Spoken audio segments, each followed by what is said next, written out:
कहा कि मैं गद्दार को गद्दार नहीं बोलूं तो क्या बोलूं। रमज़ान के इस पाक महीने में जिसमें एक मुसलमान झूठ तक नहीं बोलता है, ईमान जो है सबका जो है सबसे ऊपर उसको रखा जाता है कम से कम रमज़ान के महीने में, और एक मुसलमान का बेटा फैसल रहमान जिसको वोट मिला मुसलमानों के नाम पे, आपको इतनी भी शर्म नहीं आई कि आपने इस तरीके से धोखेबाजी किया। 11 बजे तक फैसल रहमान साहब पटना में थे और 9 बजे से वोटिंग शुरू हो गया था। अगर आपकी माता जी की तबीयत खराब थी ना, तो पार्टी भी माँ समान होती है। पार्टी किसी को पहचान देती है। आपको विधायक बनाया इस पार्टी ने, आपको पहचान दिलाया। क़यामत की रात तक मैं कहता हूँ कि मैं इसी पार्टी में रहूँगा, और क्यों नहीं रहूँ। बैरिस्टर साहब मुझे अपने बगल में खड़ा करके कहते हैं कि राणा रंजीत अगर जीत जाएगा तो देश में इनकलाब आएगा। आदाब, सलाम, नमस्कार। मेरा नाम है राशिद कमाल। जिस तरह से जो है राज्यसभा के चुनाव में जो है राजद ने एमआईएम से जो समर्थन मांगा, एमआईएम के 5 विधायकों ने राजद के जो उम्मीदवार है उनको वोट किया, लेकिन राजद के ही विधायक फैसल रहमान ने जो है एक घाव दिया, एक जख्म दिया राजद को जो भूलने वाला नहीं है। ढाका से जो है एमआईएम के प्रत्याशी राणा रंजीत थे। तमाम आरोप लगे राणा रंजीत पे। कहा गया कि भाई इनके भाई जो है भाजपा के विधायक हैं और ये जो इंटरनली भाजपा के लिए काम करते हैं, चुनाव लड़ेंगे भाग जाएंगे। तरह तरह की गालियां दी गई और जो है अफवाहें फैलाई गई कि जो है चुनाव बाद राणा रंजीत दिखाई नहीं देंगे। लेकिन जो है आज मजलिस के कार्यकर्ता और जो है चाहने वाले मजलिस के वो लोग देख रहे हैं कि राणा रंजीत चुनाव हारने के बाद भी ढाका की सरजमी छोड़े नहीं और डटे रहे। लेकिन फैसल रहमान जो एक घाव देकर गए हैं मुसलमानों को, जो घाव जो है भरने वाला नहीं है। क्योंकि जिस भाजपा के नाम पे फैसल रहमान को वोट मुसलमानों ने दिया, आज फैसल रहमान जो है चुनाव में थे ही नहीं और कह रहे हैं कि माँ जो है ज़रूरी थी। जिस तरह से जो उनका इंटरव्यू भी आया और उनका बयान भी आया कि जो है अगर किसी की माँ बीमार होती तो वो यही करता। तो ये उनका मामला है, क्या कुछ हुआ राजद उनसे जो हिसाब लेगी, उनसे तेजस्वी यादव सवाल करेंगे।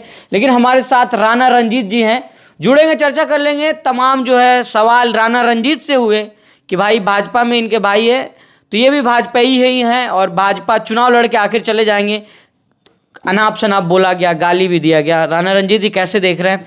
आपके ऊपर तमाम आरोप लगे कि भाई आप जो है भाजपा की बी टीम से चुनाव लड़ रहे हैं और भाजपा के आप सहयोगी भी रहे हैं, लेकिन आज जो है कोई और भाजपा का दिखाई दे रहा है। कैसे देख रहे हैं इसको? बिल्कुल, इमरान प्रतापगढ़ी जी आए थे, उन्होंने कहा कि राणा रंजीत को बैरिस्टर असदुद्दीन ओवैसी साहब ने टिकट दिया और एक मुसलमान के बेटा मोतियुर रहमान साहब जो नेता थे उनके बेटा फैसल रहमान को हरा करके कौन सी क़यादत आप खड़ी करेंगे। तो आप तो शायर हैं, उर्दू के जानकार, हिंदी के जानकार, लिटरेचर के जानकार। क़यादत का मतलब ये नहीं होता है कि एक ही जाति के लोग क़यादत को खड़ी करेंगे, जो इंसाफ और इंसानियत की बात करेगा। आज कहीं पूरे देश में, बिहार में अगर कोई मुसलमानों की हकमारी होती है, नाइंसाफ़ी होती है, तो राणा रंजीत सिंह ये राजपूत और ये हिंदू बोलने का काम करता है। तो आज रमज़ान के इस पाक महीने में जिसमें एक मुसलमान झूठ तक नहीं बोलता है, ईमान जो है सबका जो है सबसे ऊपर उसको रखा जाता है कम से कम रमज़ान के महीने में, और एक मुसलमान का बेटा फैसल रहमान जिसको वोट मिला मुसलमानों के नाम पे, आपको इतनी भी शर्म नहीं आई कि आपने इस तरीके से धोखेबाजी किया। अगर आपकी माता जी की तबीयत खराब थी ना, तो पार्टी भी माँ समान होती है। पार्टी किसी को पहचान देती है। आपको विधायक बनाया इस पार्टी ने, आपको पहचान दिलाया। आपको जो भी आदमी जानता है, जो भी पहचान आपकी है उस पार्टी आरजेडी में जिससे है उसकी वजह से है। तो पार्टी भी माँ होती है और उसके प्रति भी जो कर्तव्य होता है वो निभाना चाहिए। और एक आपको राशिद भाई सच्चाई बता दूं, 11 बजे तक फैसल रहमान साहब पटना में थे और 9 बजे से वोटिंग शुरू हो गया था। 11 बजे के बाद इन्होंने पटना को छोड़ा है। ये वोटिंग, अरे बिल्कुल दावे के साथ, पूरा उनका लोकेशन से लेकर के सारी चीज़ों की जानकारी रख करके हम लोग बोलते हैं। तो ये पहले से उनके मिजाज में था और उनकी माता जी के लिए हम लोगों ने भी दुआ किया था। लगभग 1 महीना पहले फेसबुक के माध्यम से हम लोग को मालूम चला था कि उनकी माता जी की तबीयत खराब है, 75 साल के आसपास का उम्र है उनका। तो स्वाभाविक है कि ये वायरल का मौसम चल रहा है, सर्दी बुखार, तो हर घर में बच्चे और बुजुर्ग बीमार चल रहे हैं। मुझे नहीं लगता कि वेंटिलेटर पे और आईसीयू में है। सतीश यादव जो बसपा के नेता हैं, उनके पिताजी, उनके चाचा जी जो पिता के समान है, चूंकि विरासत, राजनीतिक विरासत वो अपने चाचा का ही संभाल रहे हैं जो विधायक हुए हैं, उनके चाचा जी जो पिता के समान है वेंटिलेटर पे थे और वो आकर के उन्होंने वोट गिराया। दूसरा, आपको आप आरजेडी के फैसल अली साहब जो कि शिवहर के पहले के उम्मीदवार भी रहे, उन्होंने कहा कि चार्टर्ड प्लेन मैं आपको लिए करवा देता हूं, आप जाइए एयरपोर्ट में चार्टर्ड प्लेन कराता हूं, आइए प्लेन से वोट गिराइए और तुरंत वापस चले जाइए। मुश्किल से 1 से 2 घंटे की बात है। तो ये हम लोग भी इंसान हैं, हम लोग भी सियासी परिवार से हैं, हम लोग के भी माता पिता आज बुजुर्ग हैं और कुछ ना कुछ सच्चाई होती है कि एक उम्र में जो है तबीयत भी खराब होती है, लेकिन इसका मतलब ये नहीं होता, सामाजिक दायित्व निभाना पड़ता है। अगर आप नेता बने हैं ना तो बहुत कुछ त्याग करना पड़ेगा। अगर मैं अपने बेटे का बर्थडे देखूं, पत्नी का बर्थडे देखूं, सब कुछ देखूं, तो कहीं ना कहीं आपको सामाजिक जीवन में नहीं आना चाहिए। दूसरा बात, आपके भाई डॉक्टर हैं, फहद नाम है उनके भाई का, और वो डॉक्टर हैं, MBBS डॉक्टर हैं, आपसे बेहतर जानकार हैं, वो वहाँ उपस्थित थे। तो ये जुमलेबाजी, ये झूठ जो है मत सुनाइए। स्थिति ये हो गई कि मुझे गालियां दे रहे हैं भाजपा और JDU के लोग, मुझे फ़ोन करके उल्टा सीधा बोल रहे हैं कि आप कौन होते हैं बोलने वाले, आप फैसल रहमान जी को क्यों आप ऐसा बोल रहे हैं, ऐसा वो गद्दार वो क्यों बोल रहे हैं। तो मैंने कहा कि मैं गद्दार को गद्दार नहीं बोलूँ तो क्या बोलूँ, आपको क्या दिक्कत हो रही है। तो नहीं दिक्कत हो रही है, आप ऐसे मुसलमान को नहीं बोल सकते। मैं आप अगर मुसलमान होते ना तो आपको पता होता कि इजराइल जिसने गाजा पे जिस तरीके से अत्याचार किया, लाखों मुसलमानों को मारा, और इजराइल जो आज ईरान पे हमला कर रहा है, बर्बाद कर दिया है, पूरे इस्लाम को ख़त्म करना चाहता है अमेरिका के साथ मिलकर के, उसके खिलाफ जो इजराइल ने जो आतंक किया हुआ है, और उसको हमारे प्रधानमंत्री सपोर्ट करते हैं, NDA सरकार सपोर्ट करती है। और आपका जो विधायक अगर मुसलमान था तो उसको मदद नहीं करना चाहिए था किसी भी हालत में। जो मुसलमानों पर अत्याचार कर रहा है, गाजा से लेकर ईरान से लेकर के पूरे इसमें जो है, आप उसको सपोर्ट कर दिए। आप फादरलैंड जो जाके बोलते हैं प्रधानमंत्री, आप उसको सपोर्ट कर दिए, उसको सरकार को राज्यसभा दे दिए। क्या किया कि भाई ठीक है, इजराइल के सपोर्ट में बोलेंगे राज्यसभा में जाकर के। अगर आज एक RJD का राज्यसभा होता तो निश्चित रूप से, और MIM का मैं कार्यकर्ता हूं, उम्मीदवार रहा, और इसलिए बोल रहा हूं क्योंकि मेरे विधायकों ने मदद किया, 5 विधायकों ने वोट किया है, सबसे पहले जाकर के माहौल को बनाया। उससे पहले भी इफ्तार में तेजस्वी यादव जी आए, हम लोग को लगा कि चलिए साथ मिलकर के एक नए रिश्ते की शुरुआत करते हैं। पटना में हम लोग साथ में खजूर खाए, गले लगे, वही सोचा कि RJD आएंगे हम लोग, यहाँ पे भी RJD वाले भाइयों कार्यकर्ताओं के साथ इफ्तार करेंगे, गले मिलेंगे और एक नया खुशनुमा माहौल में एक नए रिश्ते की शुरुआत करेंगे, और इस जहर फैलाने वाली पार्टियों को निस्तो नाबूद बिहार में करेंगे। लेकिन राणा भाई, आप कह रहे हैं कि फैसल अली ने कहा कि चार्टर्ड प्लेन से आप आ जाइए, वोट दे के चले जाइए, तो क्या वजह थी, क्या मजबूरी होगी फैसल रहमान की? क्योंकि फैसल रहमान कह रहे हैं कि माँ से बड़ी कोई चीज़ जरूरी नहीं है। देखिए, फैसल रहमान साहब की कहानी यहाँ मोतिहारी जिला का एक एक आदमी जानता है। वो जो कहते हैं कि कोई माई का लाल आरोप नहीं लगा सकता है पैसे का, तो पूरा जिला जानता है, जिला परिषद से चुनाव से लेकर के, और कई चुनाव में उसका इतिहास में मैं नहीं जाना चाहता हूँ। लेकिन आज भी समय है, माफ़ी मांग लीजिए कि भाई मुझसे गलती हो गई, अगर पैसे लिए हैं तो वापस कर दीजिए। देखिए, साख और जो इज्जत समाज जो देता है उससे बढ़ करके कुछ भी नहीं है। गलती तो आप कर गए हैं, पैसे का बड़ा खेल हुआ है, या आपको आपके केस मुकदमा का जो है मामला में जो है आपको फंसाया गया है, या जो भी हुआ है कि आपके पुराने फाइल को खोल दिया गया है। तो अब जो भी सच्चाई है, आज भी समय है, माफ़ी मांग लीजिए, शायद माफ़ कर दे।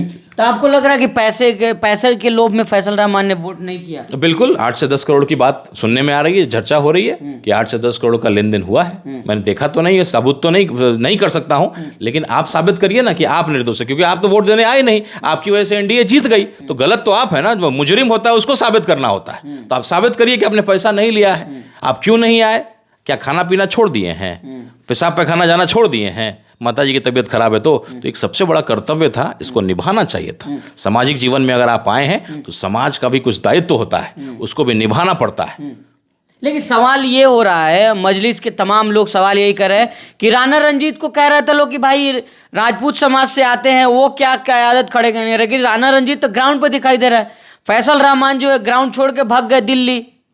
देखिए, राणा रंजीत सिंह एक राजपूत का बेटा है, और राणा रंजीत सिंह ने वादा कर दिया है कि भाई हम लोग AIMIM बैरिस्टर असदुद्दीन ओवैसी साहब अख्तरुल ईमान साहब के सिपाही हैं। वही अख्तरुल ईमान साहब जिनको मंत्रालय से लेके यही जो कुछ करोड़ मिला है ना, उतना ही करोड़ का ऑफर हमारे भी प्रदेश अध्यक्ष हुआ था, लेकिन उन्होंने ईमान को सबसे ऊपर रखा और सच्चा मुसलमान होने का उन्होंने सबूत दिया। रमज़ान के मौके में आपने जो है इस तरीके से शर्मसार कर दिया है। जहाँ खमनई साहब को लेकर के हम लोग इतने खुश थे, हम लोग तो हिंदू समाज से आते हैं, लेकिन उनकी कहानियाँ सुन करके करबला की याद आ गई। जो कहानियां हम लोग सुनते थे, यूट्यूब पे देखते थे, वो देखने को मिला और अपने आप को बड़ा गर्वान्वित महसूस किया कि हम उस सदी में हम लोगों ने पैदा लिया जहाँ खामनाई साहब जैसे मुसलमान इस विश्व में हैं। और एक तरफ आपने रमज़ान के मौके में क्या साबित किया, नेता के गतिविधियों से लोग सीखते हैं, तो आपने क्या दिया नौजवानों को, आने वाली पीढ़ी को क्या दे करके आप जा रहे हैं। और गद्दार बोलने पे उनके कार्यकर्ता करेंगे हम फैसलवादी। हमने बोला किस पार्टी के हो, किस जाति के हो, तो हम फैसलवादी हैं। ठीक है भाई, तो फैसलवादी तो आपके ऊपर अंधभक्ति का चश्मा लगा हुआ है,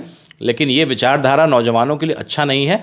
और आप देख रहे हैं पीछे ये पुतला दहन का प्रोग्राम हम लोगों ने रखा था, लेकिन पूरे बिहार से मुझे फ़ोन आने शुरू हो गए, छपरा से, गोपालगंज से, पटना से, कई इलाकों से, आरा से, बक्सर से, बेतिया से, कि भैया उस गद्दार को 2 जूते हम भी मारना चाहते हैं। तो अभी आप इतनी जल्दी पुतला दहन मत करिए, हम हजारों की संख्या में एकत्रित होंगे और दिखाएंगे कि भाई गद्दारों के साथ क्या किया जाना चाहिए।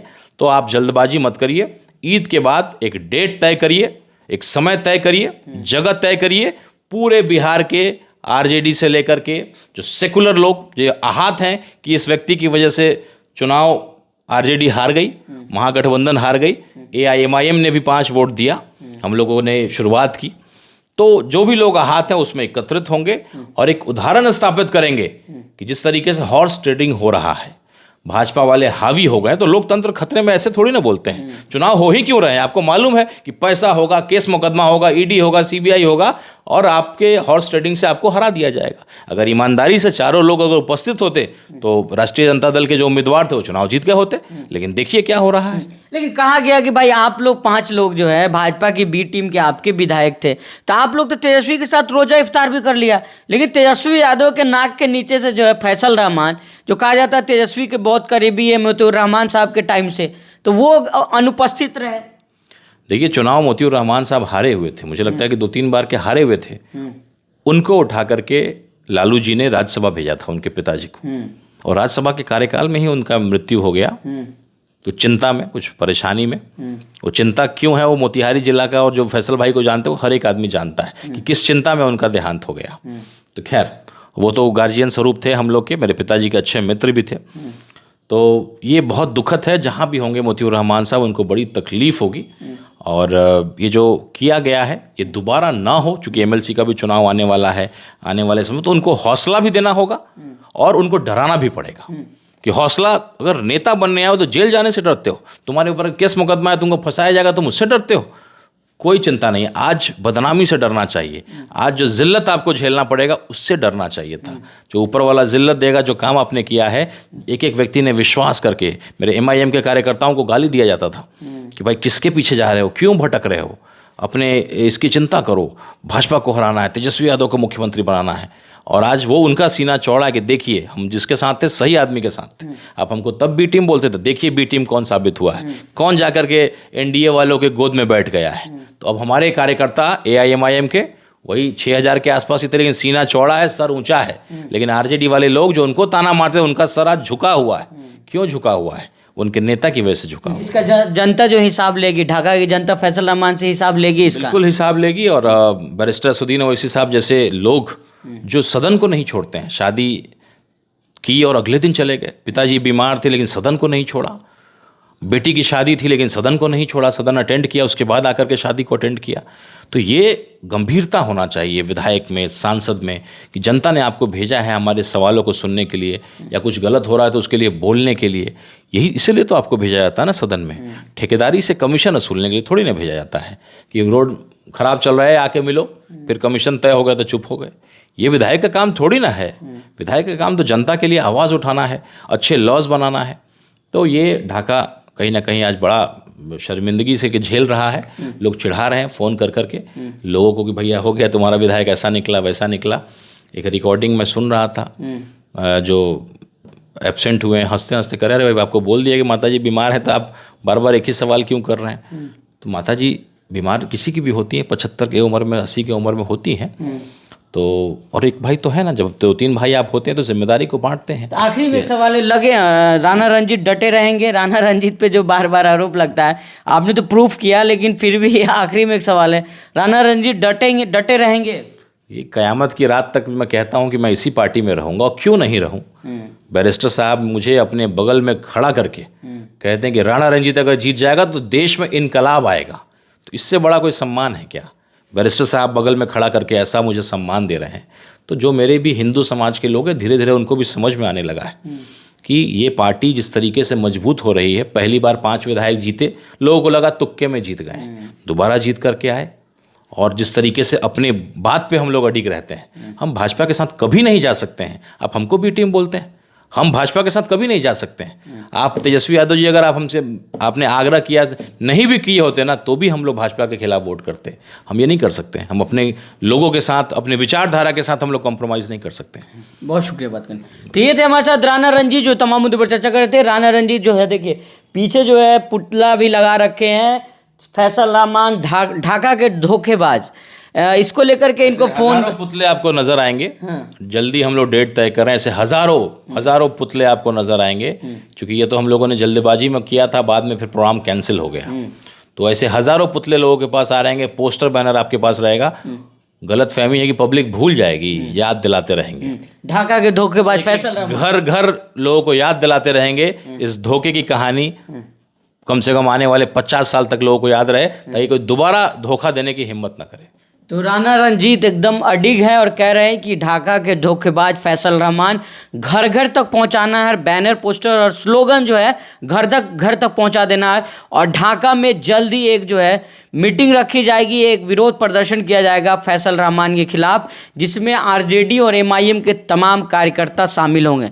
जिस तरह से इमरान प्रतापगढ़ी ढाका आए और कहे कि असदुद्दीन ओवैसी ने एक मुसलमान के खिलाफ जो है एक उम्मीदवार उतार दिया है, राजपूत उम्मीदवार राणा रंजीत, क़यादत कैसी खड़ी होगी? तो राणा रंजीत बता रहे हैं कि क़यादत जो है, क़यादत का मतलब जो इमरान प्रतापगढ़ी को समझ जाना चाहिए कि क़यादत का मतलब क्या होता है। आज राणा रंजीत जो है मजलिस इत्तेहादुल मुस्लिमीन में डटे हुए हैं, लेकिन फैसल रहमान की क्या मजबूरी रही कि जो वोटिंग नहीं कर पाए।